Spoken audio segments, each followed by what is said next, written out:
আল্লাহ পাকের উপর ঈমান আনলে পরে কলিজার ভিতরে দুর্জয় সাহসের সৃষ্টি হয়ে যায়, কোনো ভয় অন্তঃকরণে তার থাকে না। আল্লাহ পাক সাহায্য করেন। আর আল্লাহর উপরে ঈমান আনলে পরে রব্বুল আলামিন বলেছেন, ইয়া আইয়ুহাল্লাযীনা আমানু হাল আদুল্লুকুম আলা তিজারাতিন তুনজিকুম মিন আযাবিন আলীম। এমন একটা ব্যবসার কথা কি বলবো না, যে ব্যবসায় তোমাদেরকে জাহান্নামের আযাব থেকে বাঁচায় দেবে। তার প্রথম কাজই হলো আল্লাহর প্রতি ঈমান আনা। ঈমান আনলে পরে এই সমস্ত গুণ তৈরি হয়ে যায়। আর ঈমানে সবচাইতে উপকৃত হয় সমাজের লোকেরা, রাষ্ট্রের লোকেরা, পরিবারের লোকেরা, দেশের মানুষ উপকৃত হয় মুমিনদের দিয়ে ঈমানের কারণে। তার কারণ হলো একজন মুমিন, একজন ব্যক্তি যখন ঈমানদার হয়, মুমিন হয়ে যায়, আল্লাহর প্রতি যখন প্রগাঢ় বিশ্বাস তার এসে যায়, তখন সেই ব্যক্তি নৈতিকতার মান তার বেড়ে যায়। জোরে বলেন সুবহানাল্লাহ। নৈতিক চরিত্রের উপরে সে প্রতিষ্ঠিত হয়, সে মিথ্যা বলতে সাহস পায় না। মুমিন ব্যক্তি মিথ্যা বলতে সাহস পায় না। কেন পায় না? মিথ্যা বলতে সাহস পায় না, ঠকাতে সাহস পায় না, ওজনে কম দিতে সাহস পায় না, শয়তানি বদমাশি করতে সাহস পায় না। তার কারণ হলো আল্লাহ পাক বলে দিয়েছেন, মুমিন কোরআনের ভিতরে পড়েছে, ইয ইয়াতালাক্কাল মুতালাক্কিয়ানি আনিল ইয়ামিনি ওয়ালিশ শিমালি কাঈদ। দুজন নিয়ন্ত্রণকারী ফেরেশতা তোমার ডানে এবং বামে বসে বসে তোমাকে নিয়ন্ত্রণ করছে। কোথায় যাও, কি করো, এই ফেরেশতারা বসে বসে সব দেখতেছে। মা ইয়ালফিযু মিন কাওলিন ইল্লা লাদাইহি রাকীবুন আতীদ। মানুষ এমন কোনো কথা বলে না যা ফেরেশতারা রেকর্ড না করে, সব রেকর্ড হয়ে যায়। তাই মুমিন ব্যক্তি দায়িত্বহীন কথা বলতে পারে না। মুমিন ব্যক্তির চরিত্র ভালো হয়ে যায়, সে যে কথা বলে বুঝে শুনে কথা বলে, সে যে ওয়াদা করে বুঝে শুনে ওয়াদা করে। যেহেতু সবকিছুর জবাব কিয়ামতে দিতে হবে। কোথায় দিতে হবে? কোথায় দিতে হবে? কিয়ামতে আল্লাহর দরবারে জবাব দিতে হবে। মহান আল্লাহ রাব্বুল আলামিন বলেছেন, ওয়ালাকাদ খালাকনাল ইনসানা ওয়া না'লামু মা তুওয়াসবিসু বিহি নাফসু। মানুষ সৃষ্টি করেছি আমি, তার অন্তঃকরণের ভিতরে ওয়াসওয়াসা কি হয় আমি জানি। এই জন্য মুমিনেরা মনের ভিতরে কোনো খারাপ কল্পনাও করতে পারে না। খারাপ কল্পনা করলেও তার হিসাব দেওয়া লাগবে আল্লাহর কাছে। কার কাছে? ওয়াইন তুবদু মিন আনফুসিকুম আও তুখফুহু ইউহাসিবুকুম বিহিল্লাহ। আল্লাহ বলেন, মনের মধ্যে যেসব কল্পনা করো তা প্রকাশ করো আর গোপন রাখো, ওইটার হিসাব নেব আমি আল্লাহ পাক। কিয়ামতের দিন আমার কাছে হিসাব দিতে হবে। বন্ধুগণ, এই জন্য মুমিন যারা, মুমিনদের চরিত্র প্রতিষ্ঠিত হয়, মুমিনদের ধারণা থাকে যেখানেই যাই না কেন, যেখানেই বসি না কেন, সেখানেই আল্লাহ, আল্লাহ ছাড়া কোনো জায়গা নাই। আছে নাকি? আছে। আল্লাহ পাক বলেন, মা ইয়াকুনু মিন নাজওয়া সালাসাতিন ইল্লা হুয়া রাবিউহুম। তোমরা যেখানে তিনজন মিলে পরামর্শ করো, মনে রেখো তিনজন নও, ওখানে চতুর্থ সত্তা আমি রব্বুল আলামিন তোমাদের কাছে আছি। সব শুনি আর দেখি। পাঁচজন যেখানে হও সেখানে আমি ষষ্ঠ। এর থেকে যদি কম হও, এর থেকে যদি বেশিও হও, বান্দারে তুমি আছো যেখানে আমি আল্লাহ আছি সেখানে। উপায় নাই, সব জায়গায় আমি দেখতে পাচ্ছি। শুধু তাই নয়, রাত্রিবেলায় মানুষেরা গোপনে পরামর্শ করে, করে না? করে কিনা? রাতে রাতে পরামর্শ করে, এক জায়গায় বসে, হলের মধ্যে, পাহাড়ের মধ্যে, কোন জায়গায় বসে পরামর্শ করে। কি পরামর্শ? ইসলামী আন্দোলনের লোকদের মারবে, কোথায় তাদের ধরবে, কোথায় তাদের অত্যাচার করবে, এই সমস্ত পরামর্শ করে। আল্লাহ পাক বলছেন, শুনুন, আল্লাহ রাব্বুল আলামিন বলেন, ওয়া হুয়া মাআহুম ইয ইউবাইতুনা মা লা ইয়ারদা মিনাল কওল ওয়া কানা আল্লাহু বিমা তা'মালুনা মুহীতা। আল্লাহ পাক বলেন, তিনি তো ঠিক সেই সময়ও তোমাদের কাছে থাকেন যখন তোমরা নিজেদের ঘরের মধ্যে বসে কোনো এক জায়গায় বসে আল্লাহর মর্জির খেলাফ পরামর্শ করো, আল্লাহ তখনও তোমাদের কাছে থাকেন। আল্লাহর ইহাতা থেকে, আল্লাহর কর্তৃত্ব থেকে বেরিয়ে যাওয়ার কোনো উপায় নাই। সুতরাং গোপনে বলেন, প্রকাশ্যে বলেন, যেভাবেই যা কিছু করা হোক না কেন, আল্লাহর কাছে আমাদের সমস্ত অপরাধগুলি ধরা হয়ে যায়। আর এটাই হচ্ছে ঈমানের সীমা পরিসীমা। তিলকা হুদুদাল্লাহ ফালা তা'তাদুহা, তিলকা হুদুদুল্লাহ, এটাই হচ্ছে আল্লাহর সীমানা। ঈমানের এই সীমারেখা বজায় রেখে ঈমানের উপরে মজবুত করে কোনো ব্যক্তি, পরিবার, সমাজ, রাষ্ট্র যদি তৈরি হয়, তাহলে সেই সমাজই শান্তি আসে, সেই সমাজই আরাম আসে, সেই রাষ্ট্র শান্তিপূর্ণ হয়, সেখানে দিন কায়েম হয়, মানুষ সুখ সমৃদ্ধি খুঁজে পায়। আল্লাহ নবী ঘুমের থেকে জেগে হযরত আলীকে ডেকে বলেন, আলী, আল্লাহ অর্ডার করেছেন আমি মদিনায় চললাম, আমার বিছানার পরে আমার চাদর গায়ে দিয়ে শুয়ে থাকো। হযরত আলী বলেন, আল্লাহর হাবিব, আপনার চাদর গায়ে দিয়ে ঘুমিয়ে থাকবো? সকালবেলায় কাফির বেঈমানেরা আপনার বিছানার পরে আপনার চাদর গায়ে দেওয়া অবস্থায় আমি আলীকে তারা মুহাম্মদ মনে করবে, আর আমি আলীকে নবী মনে করে তারা তাদের তরবারি দিয়া কেটে কেটে টুকরা টুকরা করে আমারে বিদায় করে দেবে দুনিয়া থেকে। এতটুকুনো পরোয়া করি না, বরং আমার দিলের মধ্যে এটাই তৃপ্তি থাকবে যে আমি আলীর জীবনের বিনিময় আল্লাহর হাবিব দুনিয়ায় বেঁচে আছেন। নবীজি ঘরের থেকে বেরোলেন, চতুর্দিকে কাফেররা দাঁড়ানো। আল্লাহ নবী হাতে এক মুষ্টি বালু হাতে নিয়ে শাহ হাতের বজু পরে 3 বার দম করে বালুগুলো ছেড়ে দিলেন। বালিগুলি ঘরের চতুর্দিকে কাফেরদের চোখে চলে গেল। পরবর্তী সময় রব্বুল আলামিন দেখে বলেন, নবীরে, বালি যখন নিক্ষেপ আপনি করেছিলেন, ধুলাগুলি আপনি তো শুধু নিক্ষেপ করেছিলেন, কিন্তু চতুর্দিকে কাফেরদের চোখে গেল কেমনে? একদিকে মেরেছিলেন, সেই দিকেই তো যাওয়ার কথা ছিল, চতুর্দিকের কাফেরের চোখে চোখে সেগুলো পৌঁছে গেল কেমনে? ওয়ামা রামাইতা ইদ রামাইতা ওয়ালাকিন্নাল্লাহ রামা। আপনি নিক্ষেপ করেন নাই, যখন আপনি নিক্ষেপ করেছিলেন আপনি তো শুধু বালু কণা ছেড়েছেন, আর ওই বালু কণাগুলি ঘরের চতুর্দিকে সব কাফেরদের চোখে পৌঁছবার দায়িত্ব আমার কুদরত গ্রহণ করেছিল।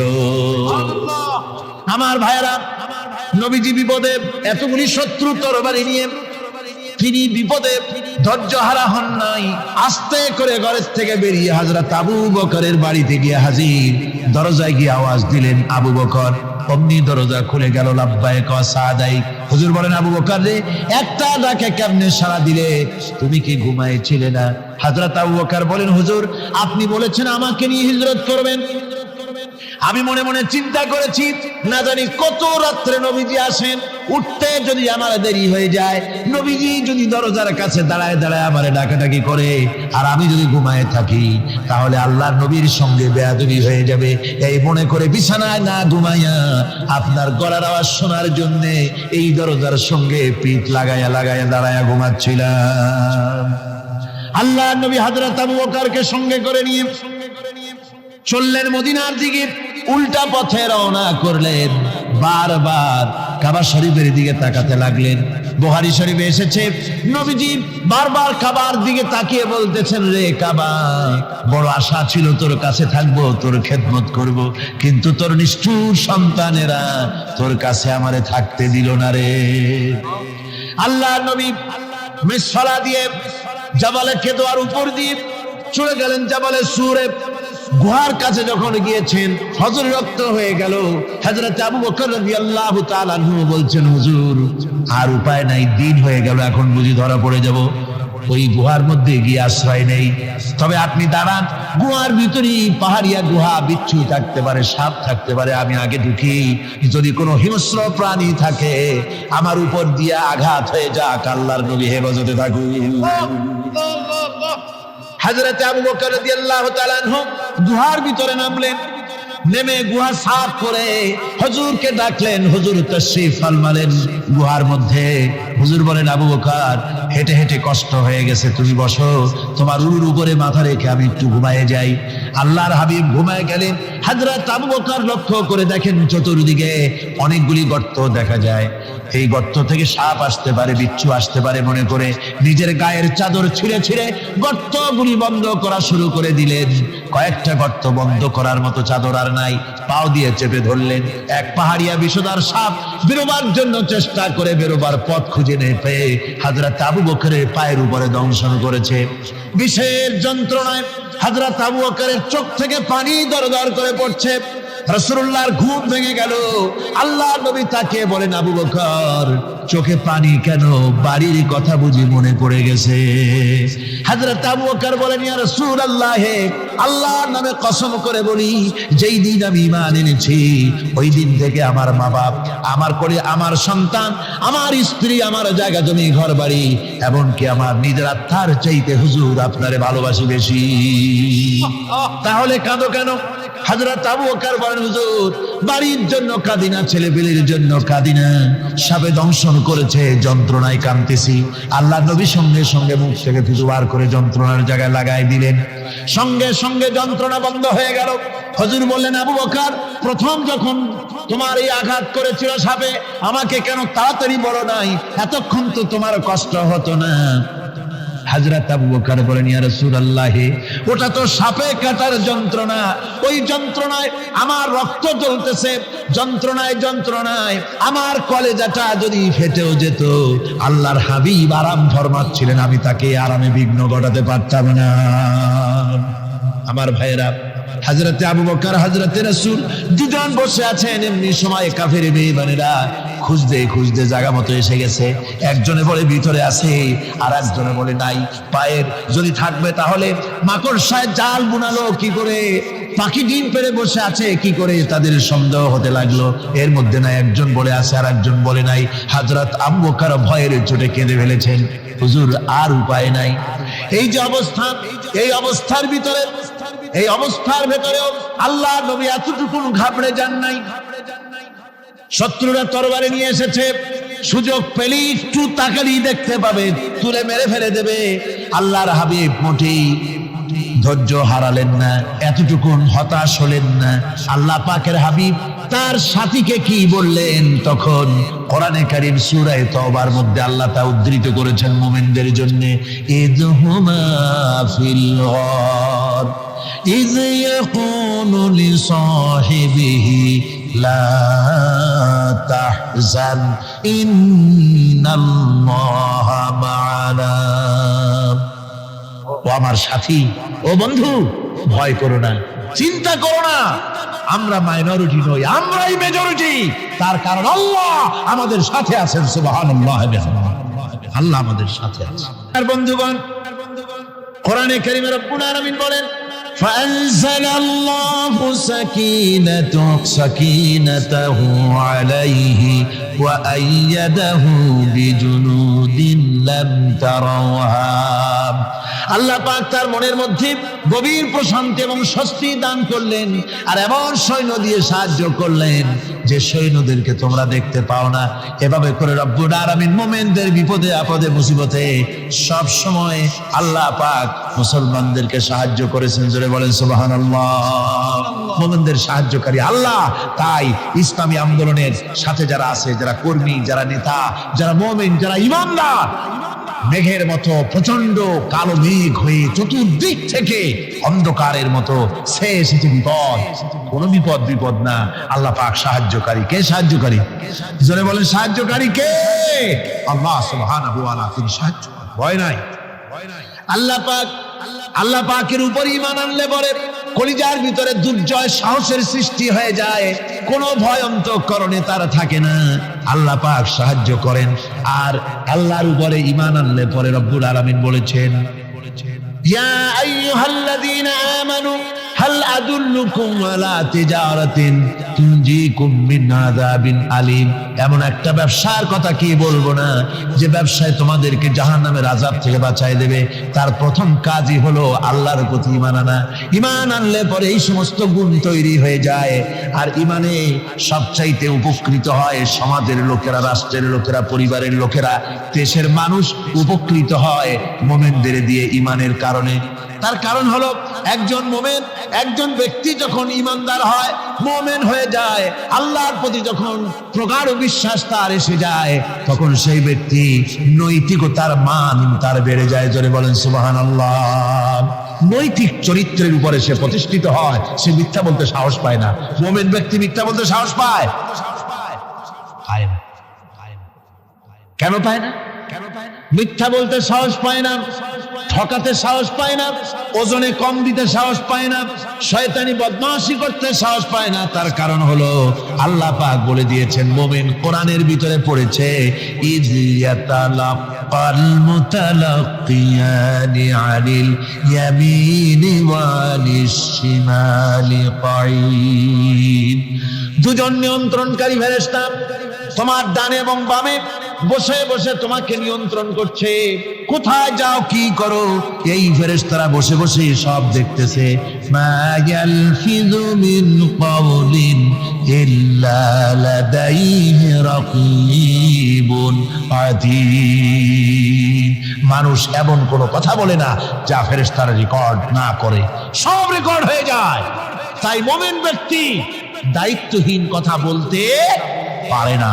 মুমিন ব্যক্তির চরিত্র ভালো হয়ে যায়, সে যে কথা বলে বুঝে শুনে কথা বলে, সে যে ওয়াদা করে বুঝে শুনে ওয়াদা করে। যেহেতু সবকিছুর জবাব কিয়ামতে দিতে হবে। কোথায় দিতে হবে? কোথায় দিতে হবে? কিয়ামতে আল্লাহর দরবারে জবাব দিতে হবে। মহান আল্লাহ রাব্বুল আলামিন বলেছেন, ওয়ালাকাদ খালাকনাল ইনসানা ওয়া না'লামু মা তুওয়াসবিসু বিহি নাফসু।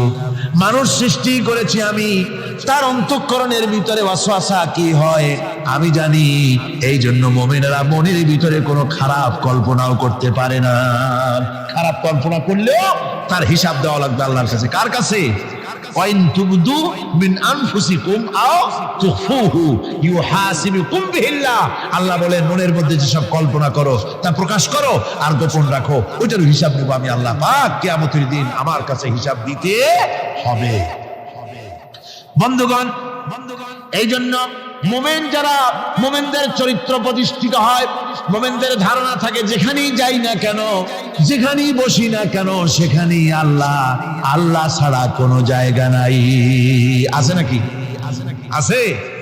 আল্লাহ পাক বলেন, মা ইয়াকুনু মিন নাজওয়া সালাসাতিন ইল্লা হুয়া রাবিউহুম। তোমরা যেখানে তিনজন মিলে পরামর্শ করো, মনে রেখো তিনজন নও, ওখানে চতুর্থ সত্তা আমি রব্বুল আলামিন তোমাদের কাছে আছি। সব শুনি আর দেখি। পাঁচজন যেখানে হও সেখানে আমি ষষ্ঠ। এর থেকে যদি কম হও, এর থেকে যদি বেশি হও, বান্দারে তুমি আছো যেখানে আমি আল্লাহ আছি সেখানে। আলিমদেরকে, মুমিনদেরকে, যারা নাকি কালেমা পড়ে মুসলমান হয়, তাদের সকলের এই সাহস মনের মধ্যে আসা দরকার, ব্যক্তিত্ব আসা দরকার। কারো পরোয়া নাই, পরোয়া করব শুধুমাত্র আল্লাহ। রিস্কের মালিক তিনি। আল্লাহ রাব্বুল আলামিন বলেছেন, ওয়ামা মিন দাব্বাতিন ফিল আরদি ইল্লা আলাল্লাহি রিজকুহা। এই পৃথিবীর বুকে এমন কোন বিচরণশীল জীব নাই যে জীবের রিস্কের দায়িত্ব আমি আল্লাহ আমার নিজ হাতে গ্রহণ করি নাই। সব জীবের রিস্কের চাবি আমার হাতে। কার হাতে? তাহলে ভয়টা কিসের? আপনার একটা পেট, তাই নিয়ে এত চিন্তা। অথচ এই পৃথিবীতে আল্লাহ পাক বলেন অসংখ্য প্রাণী আছে যাদের কোনো সঞ্চয় নাই। শকুন, শকুনের মরা গরু অনেকগুলি ব্যাংকে জমা আছে নাকি? কবে কোথায় একটা মরা গরু পাইছে আর খোঁজ নাই, খবর নাই। ওগুলা কি না খাইয়া মরতে দেখছেন রাস্তায় পথে ঘাটে? সুবহানাল্লাহ। অসংখ্য প্রাণী এভাবে দুনিয়া আছে। আল্লাহ রাব্বুল আলামিন বলেন যাদের কোনো সঞ্চয় নাই, যারা কোনো সঞ্চয় করে না, এ ধরনের সাপগুলি, শিয়ালগুলি, বাঘগুলি, পাখিগুলি, জলচর প্রাণী, স্থলচর প্রাণী আর অন্তরিক্ষে মহাশূন্যে উড়ে বেড়ায় যে সব প্রাণী, এ ধরনের শত সহস্র কোটি কোটি প্রাণী, তারা সকাল বেলায় খালি পেট নিয়ে বেরিয়ে যায়। খালি পেট নিয়ে সকাল বেলায় বেরিয়ে গেল, আবার সন্ধ্যায় যখন বাসায় ফেরে সমস্ত প্রাণীগুলির পেট আল্লাহ রব্বুল আলামিন ভরে দেন। সুবহানাল্লাহ। একটা প্রাণীও খালি পেটে বাড়ি ফেরে না। সুবহানাল্লাহ, সুবহানাল্লাহ। অথচ তাদের কিন্তু জন্ম নিয়ন্ত্রণের ব্যবস্থাও নাই। জঙ্গলে যত প্রাণী আছে তারা কি কোনোদিন মিছিল করে এসে বলেছে বাংলাদেশ সরকার আমাদের জঙ্গলের মধ্যে কোনো খোঁজ খবর তো আপনারা রাখেন না, এখানে বাচ্চা কাচ্চা বেশি হইতেছে আর খাওয়াইতে পারি না, এবার কিছু পরিবার পরিকল্পনার ওষুধপত্র পাঠান? কোনদিন বলেছে? বলে নাই, বলবেও না। কে খাওয়ায়? আল্লাহ পাক খাওয়া, আল্লাহ পাক খাওয়া। সুতরাং আল্লাহ রাব্বুল আলামিন রিজকের মালিক, একথা বিশ্বাস করতে হবে। সেই বিশ্বাসের অর্থ এই নয় যে আপনি চুপ করে বসে থাকবেন আর ফেরেশতারা রান্না করে আপনারে রূপচাঁদা মাছ খাওয়াই দিয়ে যাবে, এরকম না। বিশ্বাস করতে হবে, কাজ করতে হবে, এর ফলে আল্লাহ রাব্বুল আলামিন রিজকের ব্যবস্থা করবেন। ঈমান আনার পর প্রথম যে কোয়ালিটিটা হবে সেই কোয়ালিটি হচ্ছে পার্সোনালিটি, আত্মসম্ভ্রম, আত্মমর্যাদা। দুনিয়ায় কারোর সামনে মাথা সে নত করবে না, মাথা নত করবে কেবলমাত্র আল্লাহর কাছে। সে বিশ্বাস করবে খাইরিহি ওয়া শাররিহি মিনাল্লাহি তাআলা, ভালো মন্দ সব কার কাছ থেকে হয়? আল্লাহর কাছ থেকে হয়। সে কিছুতেই বিশ্বাস করবে না যে কোনো মাজারের কাছে গেলে, কবরের কাছে গেলে আমার তকদির পাল্টে যাবে, কোনো মোমেন তা বিশ্বাস করবে না। কথা বুঝতে পেরেছেন? ভালো করার মন্দ করার সবটা মালিক আল্লাহ সুবহানাহু ওয়া তাআলা। এরপরে 2 নম্বরের যে কোয়ালিটি সৃষ্টি হবে মুমিনের মধ্যে ঈমান আনার পর, সে গুণটা হচ্ছে সে বিনয়ী হবে। বিনয়, বিনম্রতা আর এক বৈশিষ্ট্য হবে। বিনয় এবং বিনম্রতার বৈশিষ্ট্য হবে। তার কারণ হচ্ছে ঈমান আনার পরে সে জানতে পেরেছে আল্লাহ রাব্বুল আলামিনের কর্তৃত্ব থেকে বেরিয়ে আসার ক্ষমতা কারো নাই। অহংকার করে যাব কোথায়? আস্ফালন করে যাব কোথায়? আল্লাহর রাজত্বের বাইরে, আল্লাহর ক্ষমতার বাইরে যাওয়ার ক্ষমতা তো কারোই নাই। সুতরাং অহংকার তার মধ্যে জায়গা পাবে না। আল্লাহ পাক দুনিয়ার সমস্ত মানুষের জিনকে পরিষ্কার করে বলেছেন, ইয়া মাশারাল জিন্নি ওয়াল ইনস ইন ইসতাতাতুম আন তানফুযু মিন আকতারিস সামাওয়াতি ওয়াল আরদ ফানফুযু লা তানফুযুনা ইল্লা বিসুলতান। হে পৃথিবীর মানুষেরা আর জেনেরা, যদি সম্ভব হয় আমার আকাশের নিচের থেকে, জমিনের উপর থেকে বেরিয়ে যা।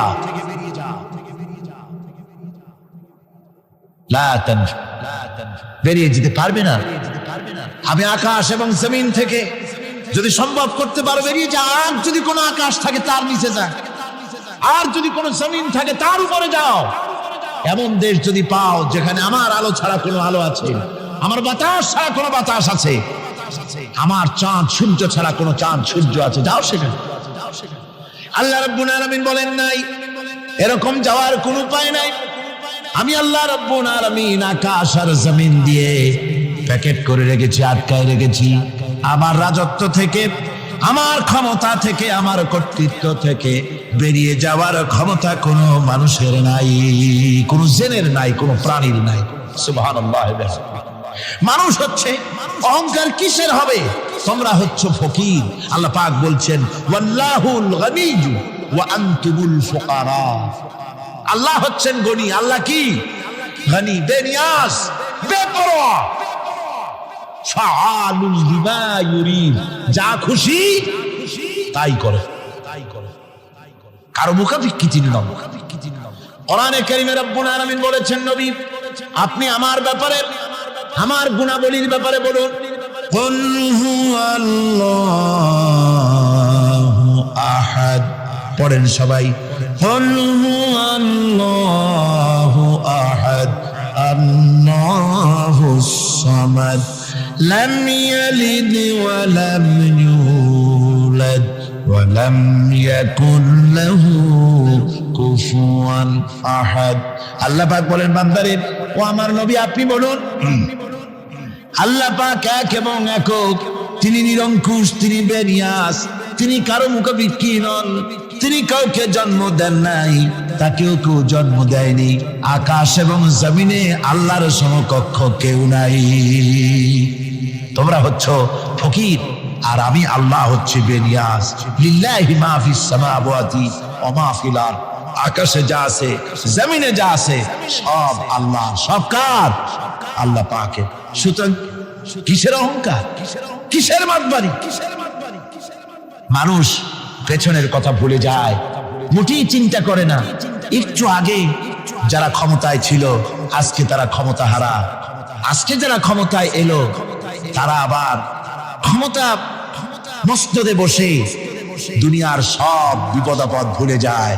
কি করে আরো বেশি লুটপাট করা যায়, আরো বেশি মানুষকে শোষণ করা যায়, মানুষ এই চিন্তাই করে, অহংকারে ক্ষমতার দর্পে ফেটে পড়ে, চিন্তা করে না পেছনের কথা। আল্লাহ রাব্বুল আলামিন বলেন,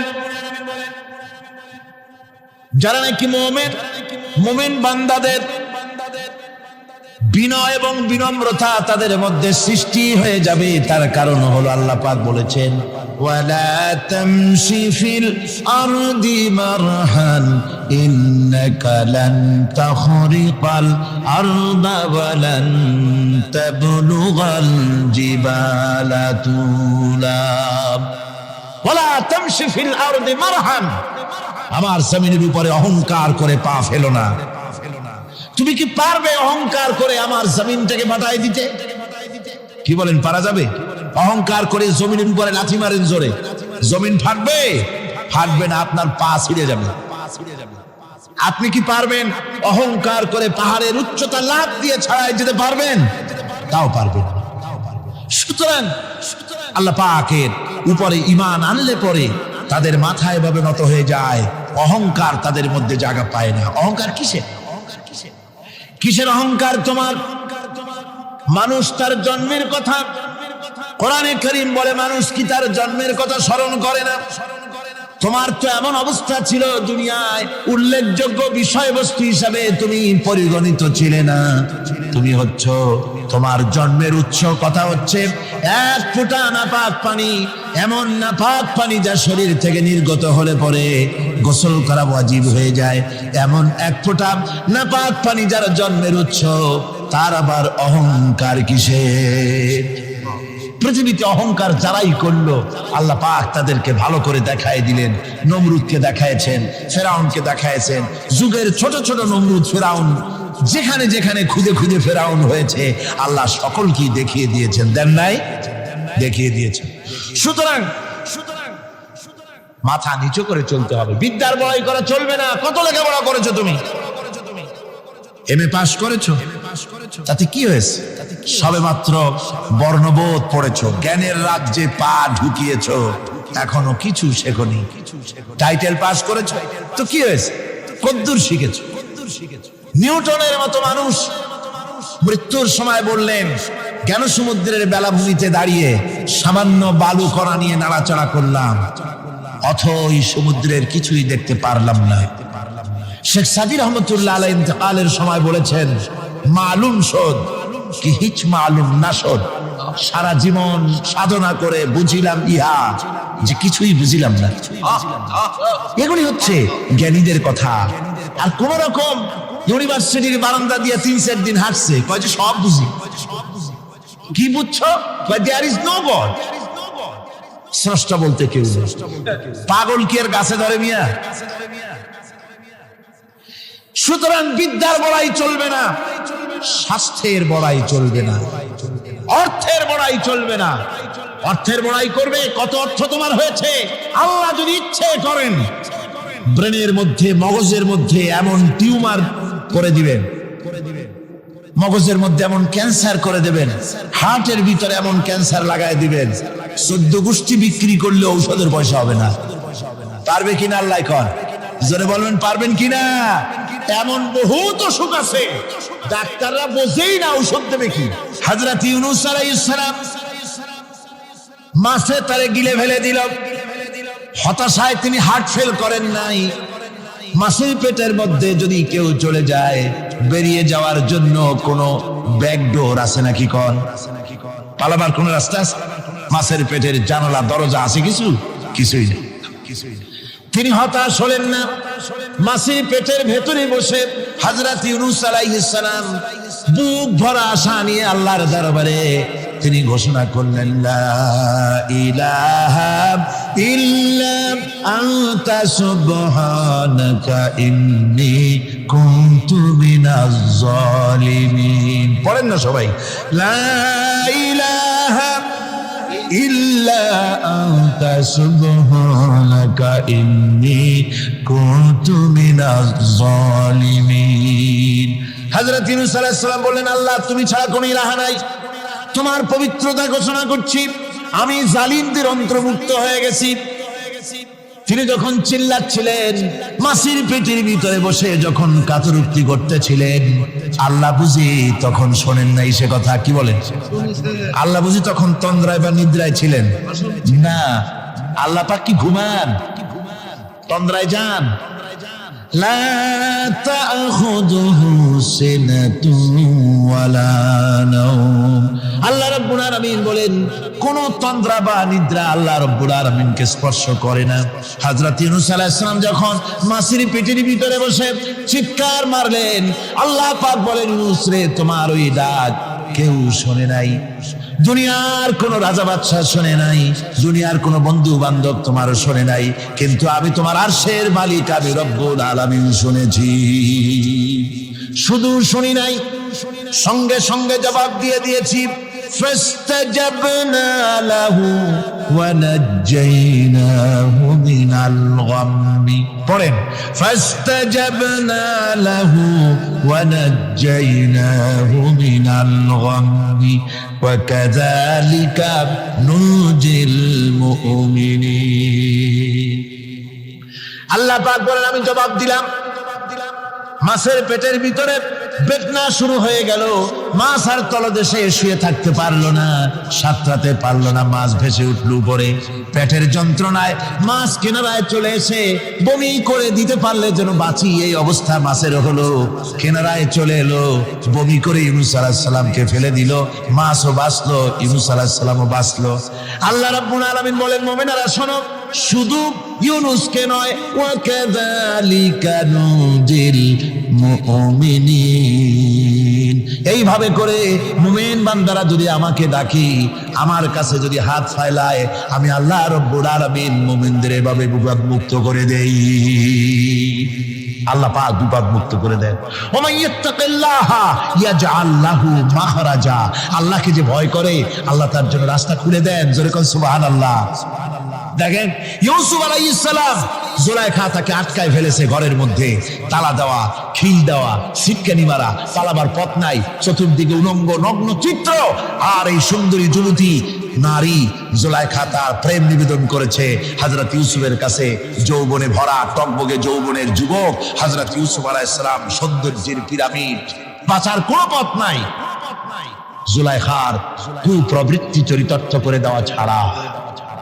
কিন্তু হযরতে ইউসুফ আলাইহিস সালাম আল্লাহ রাব্বুল আলামিনকে ডাকলেন, হতাশায় ভেঙে পড়লেন না, আল্লাহকে ভয় করলেন, আল্লাহকে ডাকলেন। আল্লাহকে ডেকে, আল্লাহকে ভয় করে তালাবদ্ধ দরজার দিকে যখন দৌড় মারলেন, রব্বুল আলামিন আপন কুদরতে দরজার তালাগুলি খুলে দিলেন। ভাইরা আমার, এভাবে করে মুমিনেরা কখনো হতাশ হয় না। ফাইন্না মাআল উসরি ইউসরা, ইন্না মাআল উসরি ইউসরা। মনে রাখতে হবে, দুঃখ কষ্টের সাথে থাকে সুযোগ সুবিধা, আর প্রত্যেক অসচ্ছলতার সাথে থাকে উদার সচ্ছলতা। এর কোনো বিপরীত কখনই হয় না। আল্লাহ রাব্বুল আলামিন এইভাবে করে মুমিনদেরকে বলেছেন যেন তারা হতাশায় ভেঙে না পড়ে। আল্লাহ পাক বলেন, বান্দা যখন আমাকে ডাকে আমি বান্দার একদম নিকটে, তার ঘাড়ের চাইতেও নিকটে। ওয়া নাহানু আকরাবু ইলাইহি মিন হাবলিল ওয়ারিদ। আমি আমার বান্দার সারা যে রগের উপরে তার মাথা, এর থেকেও আমি আমার বান্দার বেশি নিকটে। সুবহানাল্লাহ পড়ে। আমি তোমার কাছে, আমার কাছে মাপ চাও, যত বড় গুনাহ হোক।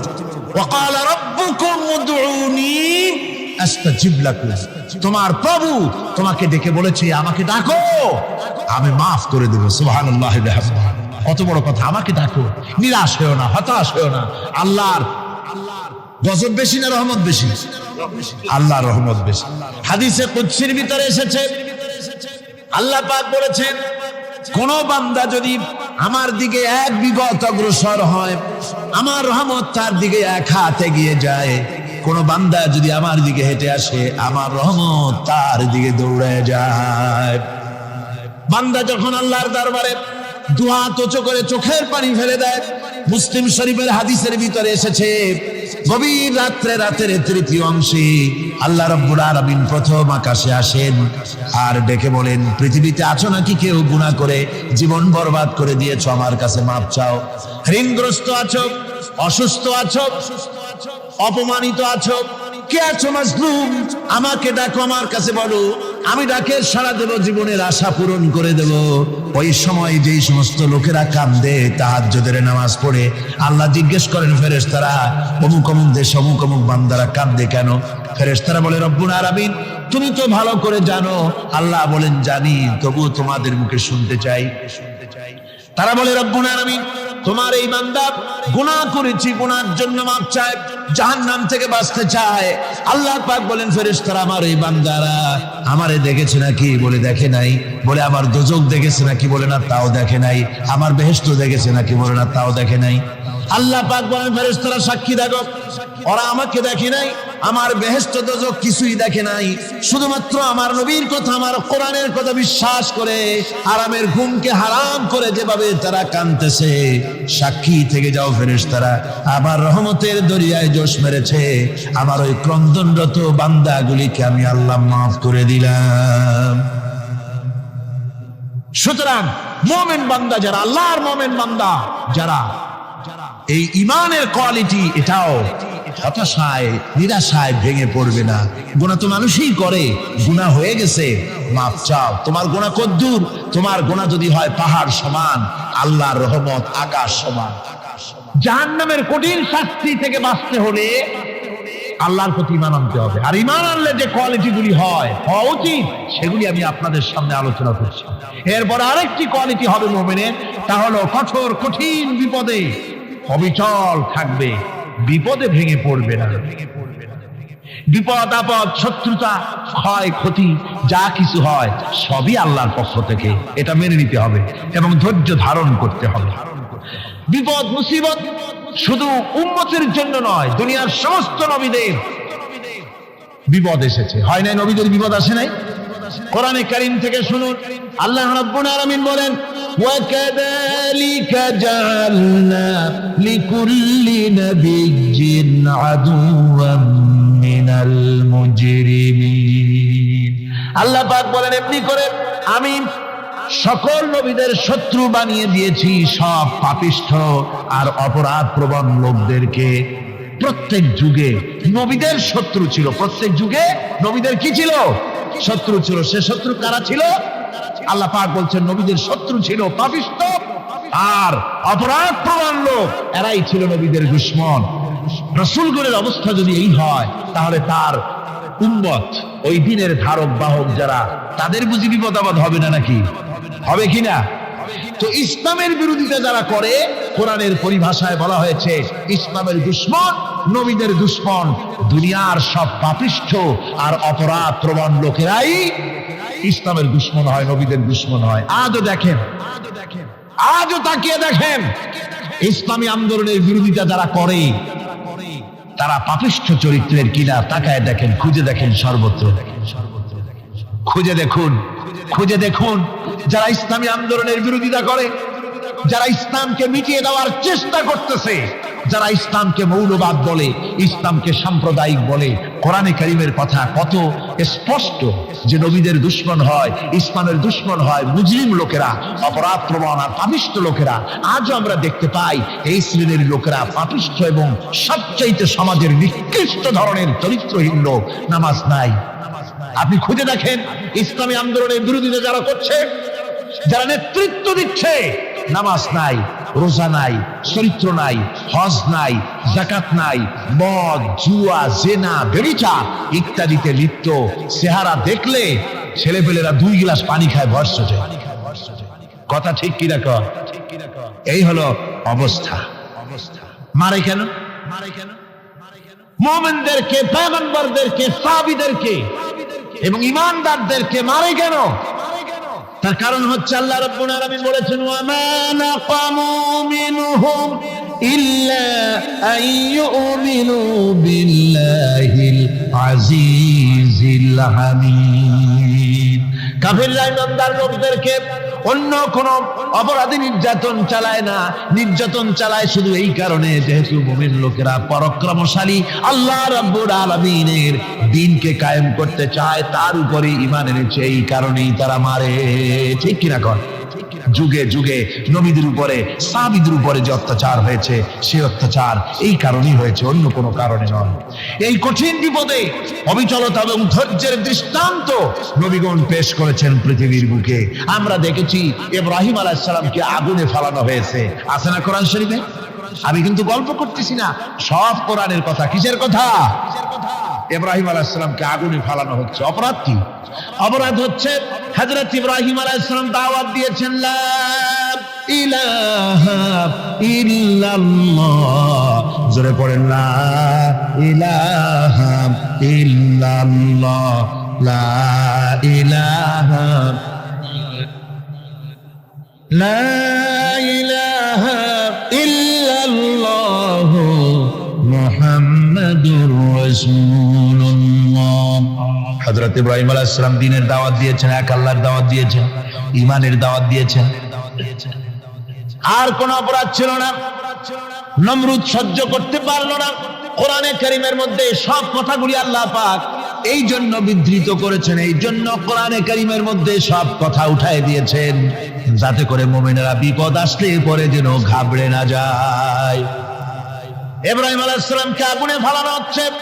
ফেরেশতা বলছে, ইব্রাহিম তোমারে আগুনে ফেলায় দাও, হতেছে আমার কাছে সাহায্য চাও, আমার কাছে ক্ষমতা আছে, আগুনগুলো উঠায় নমরুদের বংশ জ্বালায় দেব। হযরত ইব্রাহিম ফেরেশতার কাছে সাহায্য চাইছিলেন নাকি? তিনি বললেন, ফেরেশতা তোমার কাছে সাহায্য কেন চাইব? আমি তো এমন কোন অন্ধ আল্লাহর ইবাদত করি না যেই অন্ধ স্রষ্টা তার গোলামের দুঃখ দুর্দশা না দেখেন। আমি তোমার কাছে সাহায্য চাইব না।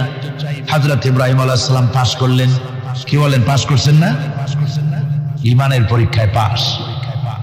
আগুনের মধ্যে হযরত ইব্রাহিমকে যখন ফেলানো হচ্ছে, রব্বুল আলামিন আগুনের প্রতি নির্দেশ করে দিলেন, ইয়া নারু কুনি বারদাও ওয়া সালামান আলা ইব্রাহিম। আগুন আমার ইব্রাহিমের জন্য শান্তিদায়ক, ঠান্ডা হয়ে যা। এখন কি আর আগুনের বাপের ক্ষমতা আছে ইব্রাহিমের পোড়ানো? আর ক্ষমতা নাই।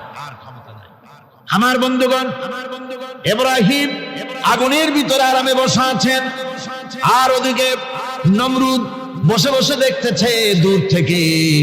ইব্রাহিম তো জ্বলে না, গায়ের মধ্যে আগুন জ্বলে গেল। ডাক দিয়া কয়, আগুন তোর হলো কি? কেন জ্বালাইতে পারিস না আমার দুশমন রে? হলোটা কি তোর? তোর কি জ্বালানো শক্তি বন্ধ হয়ে গেল নাকি?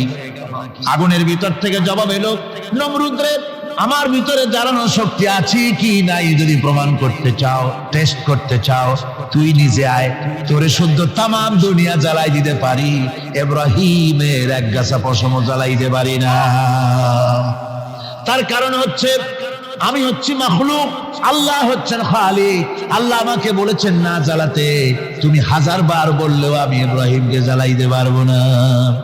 কোরআনে কারিমে ঘটনা বলে মুমিনদেরকে সাহস দেওয়া হচ্ছে, মুমিনেরা দ্বীনের কাজ করতে গিয়ে বিপদ আবাজ আসবে, ইমানের দাবি হলো বিপদ আসবে, আর বিপদ আসলে ঘাবড়ায় যেও না, মুসিবতে পড়ে চিন্তায় পেরেশানে হয়রান হয়ে যেও না। বিশ্বকবি আল্লামা ইকবাল কি সুন্দর করে বলেছেন, আজ ভি হো জু ইব্রাহিম কা ইমা पैदा आग कर सकती है एक अंदाज गुलिस्तां पैदा।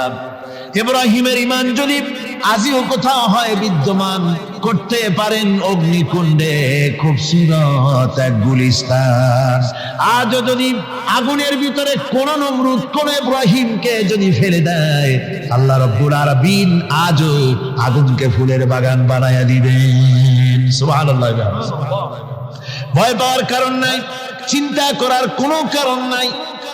আমার বন্ধুগণ, হযরতে হুদ আলাইহিস সালামকে যখন সমাজের লোকেরা, রাষ্ট্রের লোকেরা ঘিরে ফেলে দিল, সমাজ শক্তি, রাষ্ট্র শক্তি যখন তাকে ঘিরে ফেলে দিল, ষড়যন্ত্রের পাহাড় তুলে দিল, তারে মেরে ফেলে দিবে, হযরত হুদ দেশ থেকে তা পালায় গেলেন না, ভয় পেলেন না। হযরতে হুদ আলাইহিস সালাম বললেন, কোরআনে কারিমে হযরত হুদের কথা কোট করা হলো, ফাকিদুনি জামিআন সুম্মা লা তুনজিরুন। সম্মিলিতভাবে ষড়যন্ত্র করো আমার বিরুদ্ধে, সবাই মিলে ষড়যন্ত্র করো, সুম্মা লা তুনজিরুন, আর আমাকে এতটুকু অবকাশ তোমরা দিও না। ইন্নী তাওয়াক্কালতু আলাল্লাহি রাব্বি ওয়া রাব্বিকুম, আমি ভরসা করেছি সেই আল্লাহর উপরে, যার কুদরতি হাতের ভেতরে, যিনি আমাদের রব তোমাদেরও রব, আর যার কুদরতি হাতের ভিতরে তামাম পৃথিবীর জানগুলি যার হাতে, সে আল্লাহর উপরে ভরসা করেছি। ষড়যন্ত্র যদ্দূর আছে করতে থাকো, আমি ষড়যন্ত্র পরোয়া করি না। সুবহানাল্লাহ। এটাই হলো মুমিনের কোয়ালিটি। শুধু ঈমান, লা ইলাহা ইল্লাল্লাহ মুহাম্মাদুর রাসূলুল্লাহ, গরুর গোশত খাই, আর রবিউল মাস আসতে পরে ইয়া নবী সালাম আলাইকা, ইয়া রাসূল সালাম আলাইকা, তারপরে গরম গরম জিলাপি আর রসগোল্লা খাইলাম খুব বেশি করিয়া, এর নাম মুমিন নয়। মুমিন হচ্ছে তার চলায় ফেরায়, ওঠায় বসায় সাহসিকতার তার এক আন্দাজ তৈরি হবে সে। আমার ভাইয়েরা, বিপদে অবিচলতা আমাদেরকে পয়গম্বরেরা শিক্ষা দান করেছেন। আমরা দেখতে পেয়েছি বিশ্বনবী জনাবে মুহাম্মদুর রাসূলুল্লাহ সাল্লাল্লাহু আলাইহি ওয়াসাল্লাম হিজরতের রাত, কাফেরেরা চতুর্দিকে দাঁড়ানো, হযরত জিবরাইল এসে বলেন, ইয়া রাসূলুল্লাহ, হে কাফেরেরা চতুর্দিকে ঘিরে দাঁড়িয়েছে, গভীর রাত, এখন হাতে তাদের তরবারি, সকাল হলে পরেই তারা আপনাকে মেরে ফেলে দিবে, তাড়াতাড়ি ওঠেন, মদিনার দিকে চলে যান। আল্লাহ নবী ঘুমের থেকে জেগে হযরত আলীকে ডেকে বলেন, আলী, আল্লাহ অর্ডার করেছেন, আমি মদিনায় চললাম, আমার বিছানার পরে আমার চাদর গায়ে দিয়ে শুয়ে থাকো। হযরত আলী বলেন, আল্লাহর হাবিব, আপনার চাদর গায়ে দিয়ে ঘুমিয়ে থাকবো, সকালবেলায় কাফির বেঈমানেরা আপনার বিছানার পরে আপনার চাদর গায়ে দেওয়া অবস্থায় আমি আলীকে তারা মুহাম্মদ মনে করবে, আর আমি আলীকে নবী মনে করে তারা তাদের তরবারি দিয়া কেটে কেটে টুকরা টুকরা করে আমারে বিদায় করে দেবে দুনিয়া থেকে। এতটুকুনো পরোয়া করি না, বরং আমার দিলের মধ্যে এটাই তৃপ্তি থাকবে যে আমি আলীর জীবনের বিনিময় আল্লাহর হাবিব দুনিয়ায় বেঁচে আছেন। নবীজি ঘরের থেকে বেরোলেন, চতুর্দিকে কাফেররা দাঁড়ানো, আল্লাহর নবী হাতে এক মুষ্টি বালু হাতে নিয়ে শাহ হাতের বজু পড়ে 3 বার দম করে বালুগুলো ছেড়ে দিলেন। বালিগুলি ঘরের চতুর্দিকে কাফেরদের চোখে চলে গেল। পরবর্তী সময় রব্বুল আলামিন ডেকে বলেন, নবীরে, বালি যখন নিক্ষেপ আপনি করেছিলেন, ধুলাগুলি আপনি তো শুধু নিক্ষেপ করেছিলেন, কিন্তু চতুর্দিকে কাফেরদের চোখে গেল কেমনে? একদিকে মেরেছিলেন, সেই দিকেই তো যাওয়ার কথা ছিল, চতুর্দিকের কাফেরের চোখে চোখে সেগুলো পৌঁছে গেল কেমনে? ওয়ামা রামাইতা ইদ রামাইতা ওয়ালাকিন্নাল্লাহ রামা। আপনি নিক্ষেপ করেন নাই, যখন আপনি নিক্ষেপ করেছিলেন আপনি তো শুধু বালু কণা ছেড়েছেন, আর ওই বালু কণাগুলি ঘরের চতুর্দিকে সব কাফেরদের চোখে পৌঁছবার দায়িত্ব আমার কুদরত গ্রহণ করেছিল। আমার ভাইরা, নবীজি বিপদে, এতগুলি শত্রু তরবারি নিয়ে তিনি বিপদে ধৈর্য হারা হন নাই। আস্তে করে ঘরের থেকে বেরিয়ে হযরত আবু বকরের বাড়িতে গিয়ে হাজির। দরজায় গিয়ে আওয়াজ দিলেন, আবু বকর। অমনি দরজা খুলে গেল। লাব্বাইক ওয়া সাদাইক। হুজুর বলেন, আবু বকর রে, একটা ডাকে কেমনে সাড়া দিলে? তুমি কি ঘুমাইছিলে না? হযরত আবু বকর বলেন, হুজুর আপনি বলেছেন আমাকে নিয়ে হিজরত করবেন।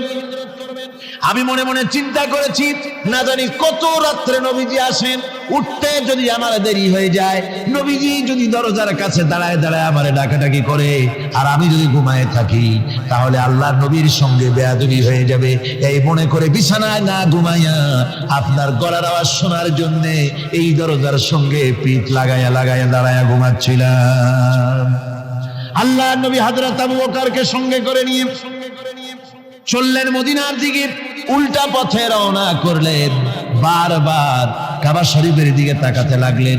বুখারী শরীফে এসেছে, নবীজি বারবার কাবার দিকে তাকিয়ে বলতেছেন, রে কাবা, বড় আশা ছিল তোর কাছে থাকবো, তোর খেদমত করব, কিন্তু তোর নিষ্ঠুর সন্তানেরা তোর কাছে আমারে থাকতে দিল না রে। আল্লাহর নবী মিসফালা দিয়ে জাবালে কেদোয়ার উপর দিয়ে চলে গেলেন জাবালে সুরে। গুহার কাছে যখন গিয়েছেন, হযর রক্ত হয়ে গেল। হযরত আবু বকর রাদিয়াল্লাহু তাআলা আনহু বলছেন, হুজুর আর উপায় নাই, দিন হয়ে গেল, এখন বুঝি ধরা পড়ে যাব। ওই গুহার মধ্যে গিয়ে আশ্রয় নেই। তবে আপনি দাঁড়ান, গুহার ভিতরে পাহাড়িয়া গুহা, বিচ্ছু থাকতে পারে, সাপ থাকতে পারে, আমি আগে ঢুকি। যদি কোনো হিংস্র প্রাণী থাকে আমার উপর দিয়ে আঘাত হয়ে যাক, আল্লাহর নবী হেফাজতে থাকুন। হযরত আবু বকর রাদিয়াল্লাহু তাআলা আনহু গুহার ভিতরে নামলেন। নেমে গুহা সাফ করে হুজুরকে ডাকলেন। হুজুর তাশরীফ ফরমালেন গুহার মধ্যে। হুজুর বলেন, আবু বকর হেঁটে হেঁটে কষ্ট হয়ে গেছে, তুমি বসো, তোমার উরুর উপরে মাথা রেখে আমি একটু ঘুমায়ে যাই। আল্লাহর হাবিব ঘুমায় গেলেন। হযরত আবু বকর লক্ষ্য করে দেখেন চতুর্দিকে অনেকগুলি গর্ত দেখা যায়। এই গর্ত থেকে সাপ আসতে পারে, বিচ্ছু আসতে পারে মনে করে নিজের গায়ের চাদর ছিঁড়ে ছিঁড়ে গর্তগুলি বন্ধ করা শুরু করে দিলেন। কয়েকটা গর্ত বন্ধ করার মতো চাদর আর নাই, পাও দিয়ে চেপে ধরলেন। এক পাহাড়িয়া বিষধর সাপ বেরোবার জন্য চেষ্টা করে বেরোবার পথ খুঁজে নেই পেয়ে হযরত আবু বকরের পায়ের উপরে দংশন করেছে। বিষের যন্ত্রণায় হযরত আবু বকরের চোখ থেকে পানি দরদর করে পড়ছে। রাসূলুল্লাহর ঘুম ভেঙে গেল। আল্লাহর নবী তাকে বলেন, আবু বকর চোখে পানি কেন? বাড়ির কথা বুঝি মনে পড়ে গেছে?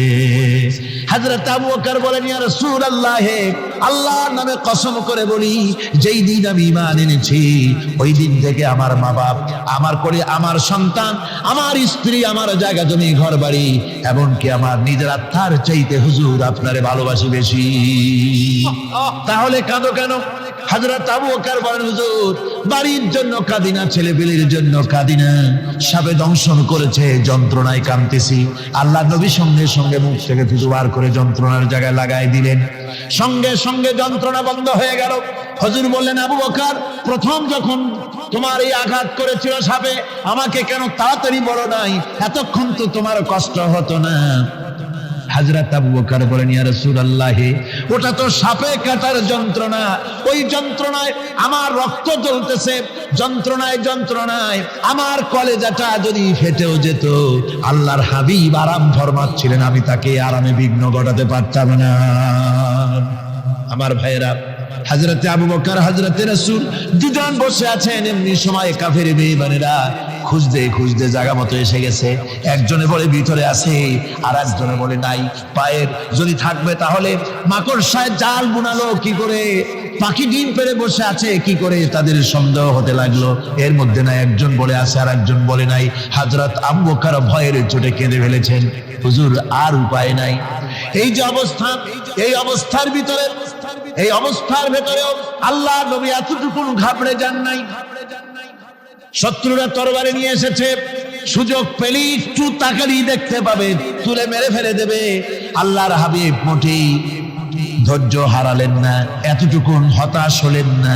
আল্লাহ পাকের হাবিব তার সাথীকে কি বললেন? তখন কোরআনে কারীম সূরা তাওবার মধ্যে আল্লাহ তা উদ্ধৃত করেছেন মুমিনদের জন্য, ইযহুমা ফিল গার إذ يقول لصاحبه লা তাহজান ইন্নাল্লাহা মা'ানা।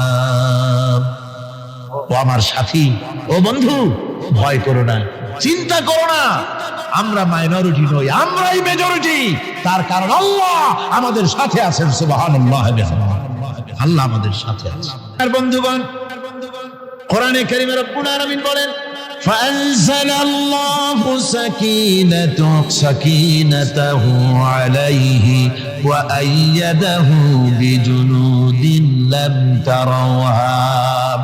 আল্লাহ পাক তার মনের মধ্যে গভীর প্রশান্তি এবং স্বস্তি দান করলেন, আর এমন সৈন্য দিয়ে সাহায্য করলেন যে সৈন্যদেরকে তোমরা দেখতে পাও না।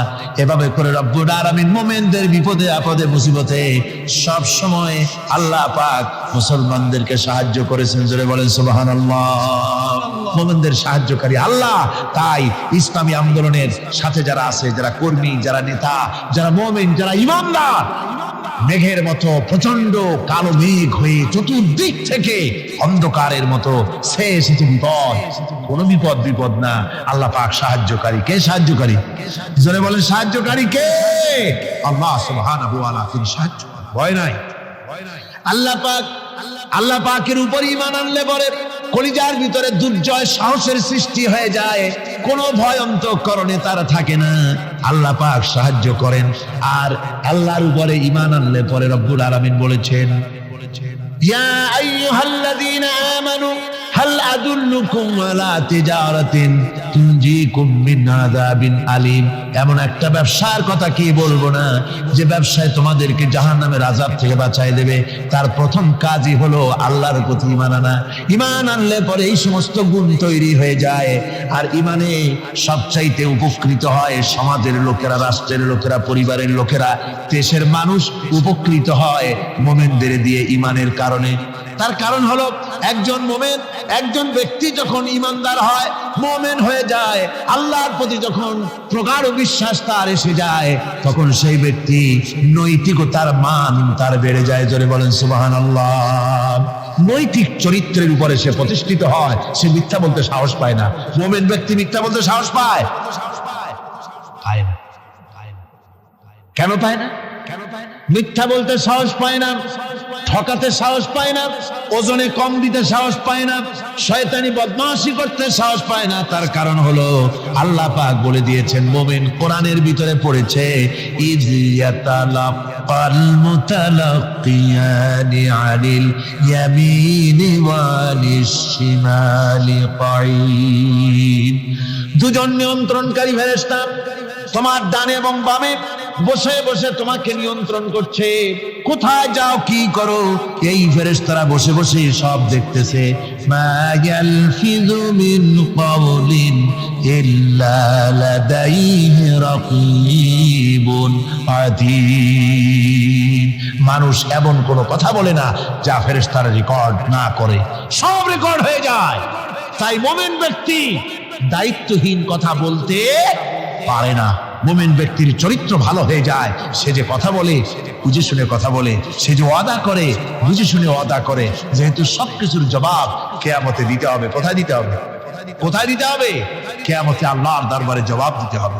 মহান আল্লাহ রাব্বুল আলামিন বলেছেন, ওয়ালাকাদ খালাকনাল ইনসানা ওয়া না'লামু মা তুওয়াসবিসু বিহি নাফসু।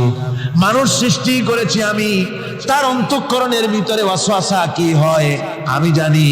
এই জন্য মুমিনেরা মনের ভিতরে কোনো খারাপ কল্পনাও করতে পারে না। খারাপ কল্পনা করলেও তার হিসাব দেওয়া লাগবে আল্লাহর কাছে। কার কাছে?